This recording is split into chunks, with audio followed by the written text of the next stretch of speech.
Hello, gentlemen, and welcome to Gentleman Masterclass. I am your host, Marc.antomattei, and this is a video that I've been meaning to do for the absolute longest. First things first, before we go ahead and get started, we're going to have a little drink check here. This one is called the Lone Tree Cocktail. This is 1/3 vermouth and 2/3 Tom Gin. Taste is very nice and sweet, kind of sweet. Not as dry as you think it would be, as if you were to put French vermouth inside of it. Quite sweet. Why do I keep saying quite sweet? It's all right, but very good drink here. I recommend you guys try it. This is one that is featured inside of my new book. It's called Julian's Recipes. Now that that's finished, let's go ahead and talk about the book. This is an episode that I've been meaning to do for the absolute longest. And I think I'm going to title this one, How to Write a Book, The 9 Steps to Publishing. I got all of my notes in front of me, something that I've been meaning to collect for the absolute longest so that I can show you guys what it is and how it's done. I hope that you guys appreciate this video. If it's something that you appreciate, you want to learn how to publish, how to write a book, hit the like button, subscribe, comment, all that good stuff. Because I'm getting ready to show you guys the blueprint as it is right now. And when it comes to the end of the video, you guys are going to know a very big secret. One that's not very well hidden, but nonetheless, it is a secret. So, how many books have I published at this point in time? I have published 4 books since the year 2011, and I'm getting ready to show you all of them in order. The very first one, this is Miles, the companion guide to the Miles Davis autobiography. This book is kind of like a summary, and there's other things inside of here as well, such as an original article and a discography. But this is more made for collectors, but it is a companion piece to his autobiography that came out in the year 1989. If you own one, you should definitely own the other.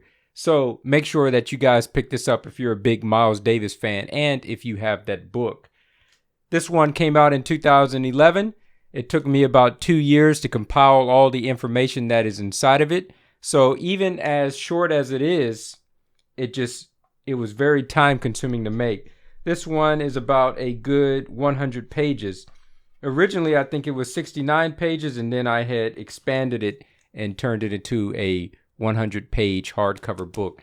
I'm getting ready to show you guys all 4 hardcovers as it is, but these books are available in paperback and in ebook format.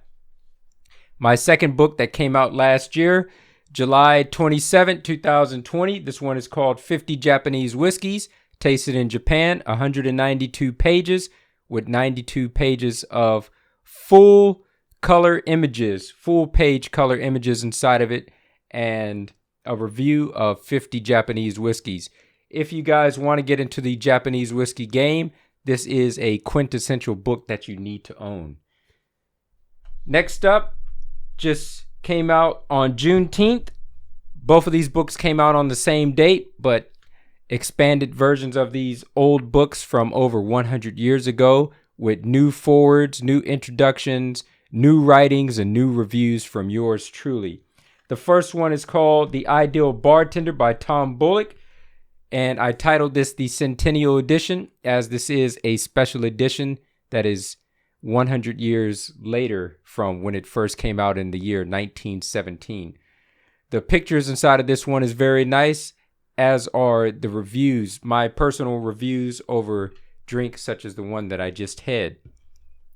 And this one, I believe, is 192 pages.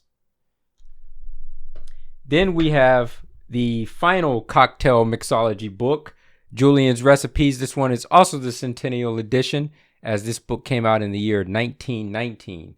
And this one is from Julian Anderson.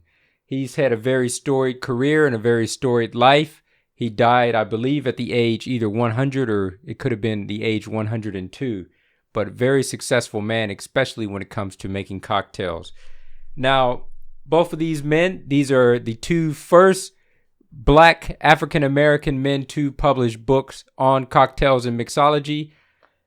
Tom Bullock is the name that you might hear the most, as he was the first, but maybe he was not the best.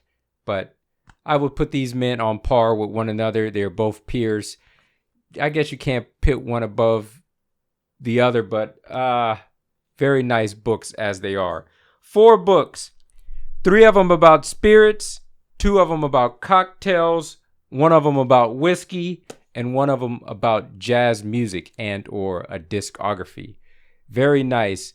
When you own the whole collection of Marc.antomattei Press, it's very nice to have these on the shelf side by side. So let's go ahead and get on with it. I gave the introduction.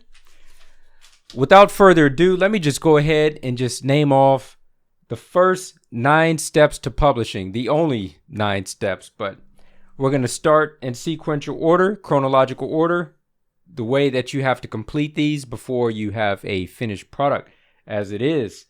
All right, so the first step is to make sure that you write down every thought, idea, and sentence that comes to mind in a notebook. Here's one that I have from the Kirin Fuji Gotemba Distillery, aka now it's called the Mount Fuji Distillery. It's just a simple brown book, and inside it has some wheat paper like colored pages, just brown pages. Has a very nice smell to it, but that's neither here nor there. And I've written down all of my tasting notes inside of this book, inside of this notebook that has went on to become my first whiskey book, 50 Japanese Whiskeys. So this is the template right here. I just put all this stuff on paper, then I transferred it over to the computer, and then it finally made its way inside of here as a completed book. And the way that I organize it inside of here, you can see it's very neat.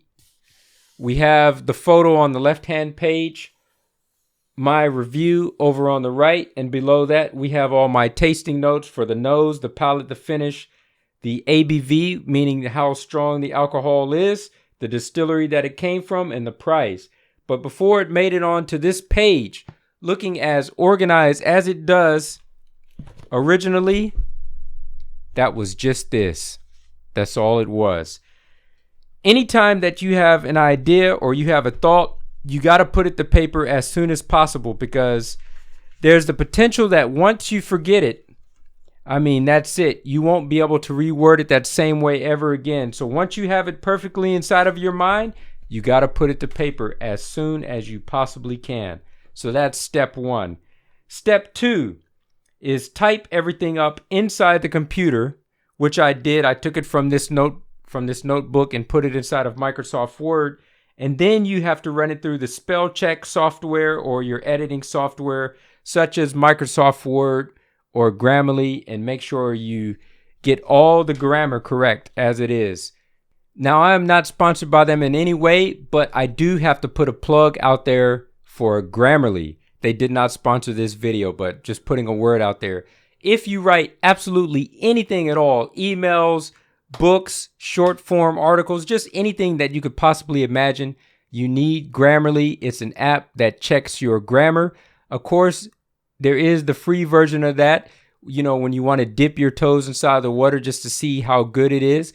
That in itself is pretty good. But once you go for the paid premium account, it just unlocks so much, and it corrects maybe 50 to 60% more of what you are going to be able to correct with just the free version. You definitely need the paid for version. I usually just wait for some type of discount for the subscription to come through on my email, and then I pay for an annual subscription to that, And when that runs out, I usually wait for another discounted promotion before I go ahead and get another year subscription. But I'm already on year 2 of it, and I see myself owning this software until the day that I die because it is that good. Microsoft Word is good.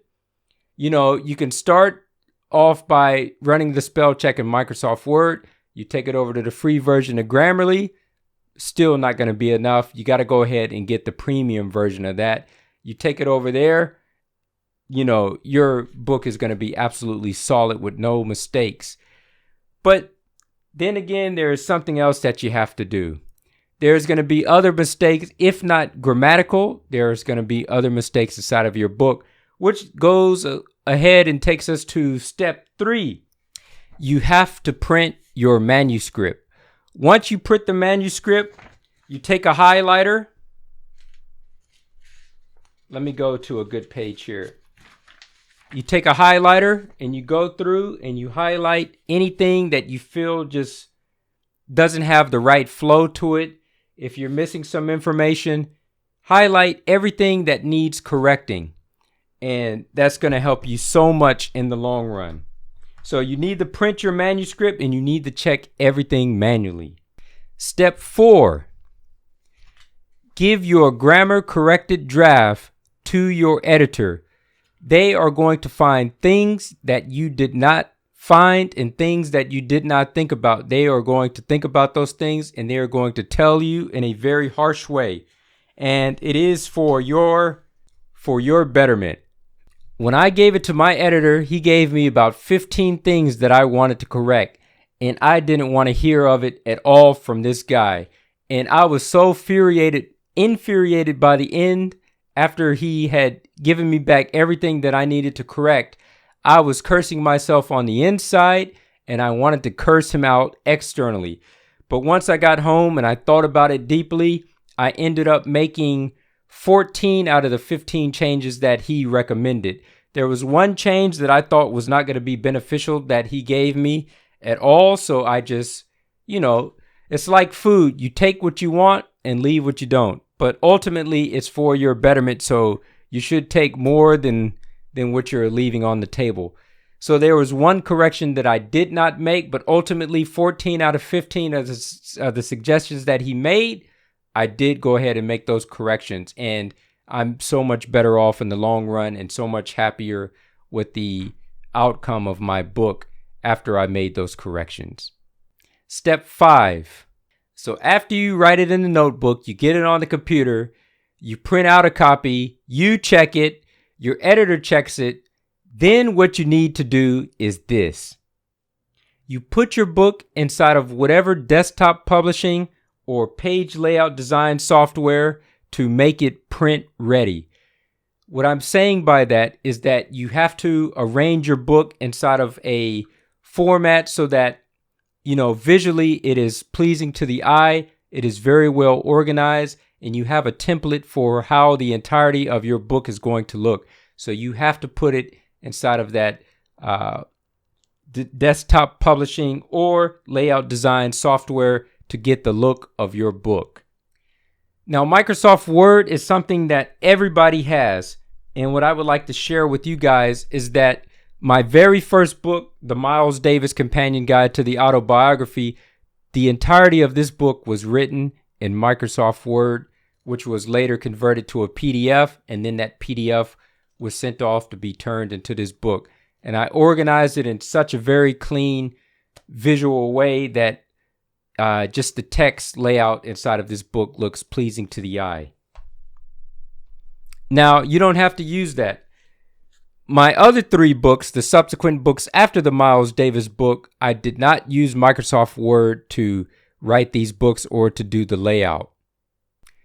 There is other software that you can use, such as Adobe InDesign is also nice. It comes to mind, but there is a steep learning curve to that. That is desktop publishing software.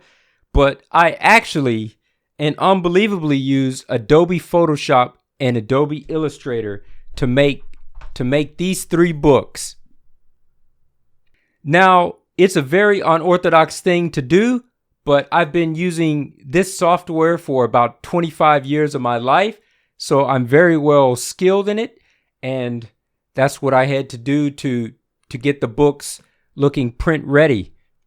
It is what it is. But if you can go ahead and learn how to use InDesign, that's the one that I would recommend the most.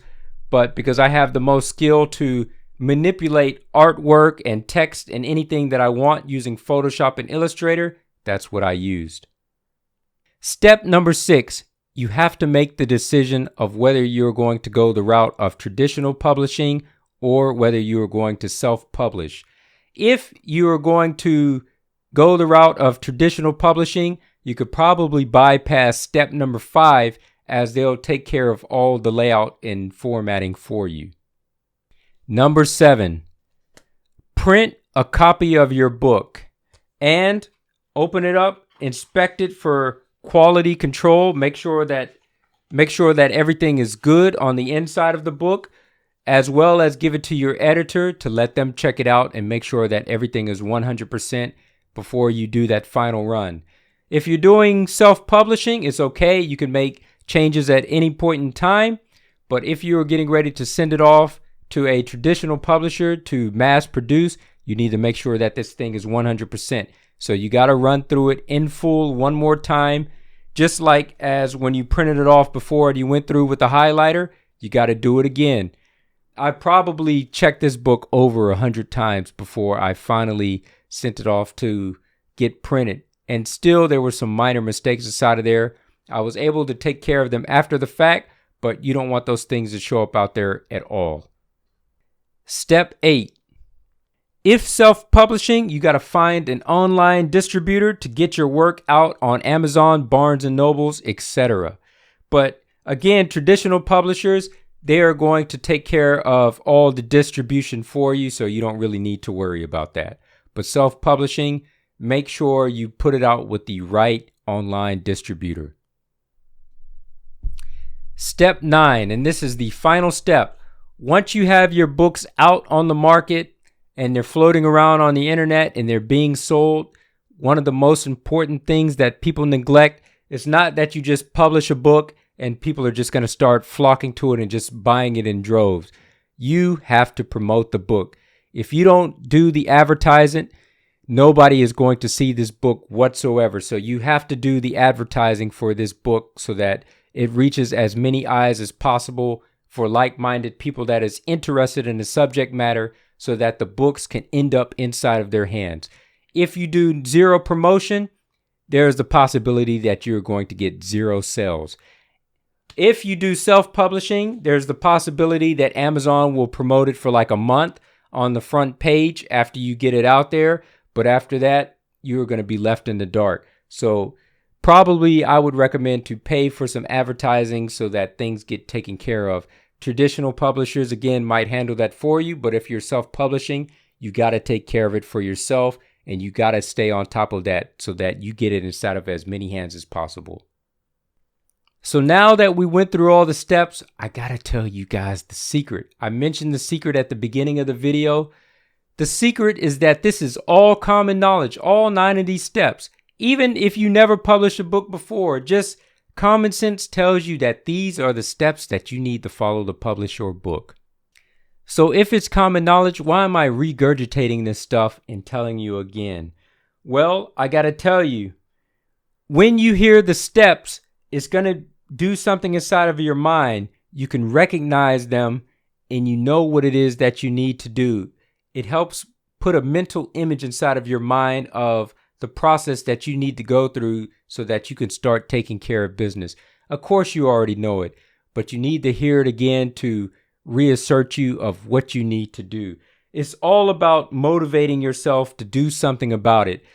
Pretty much me telling you these 9 steps, it is a call to action for you to go ahead and take care of business. But listen, check this out. If you already knew these 9 steps before, why haven't you published a book already? I mean, you can either be where I'm at, have some completed books out there on the market, or you can be where you're at, still thinking about this stuff inside of your mind, wondering if you're ever going to do it.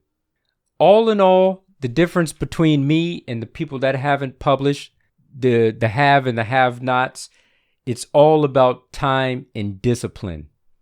Am I a better writer than you? Probably not. I think of myself as average at best, but the difference being is that I've done it and you are still thinking about doing it.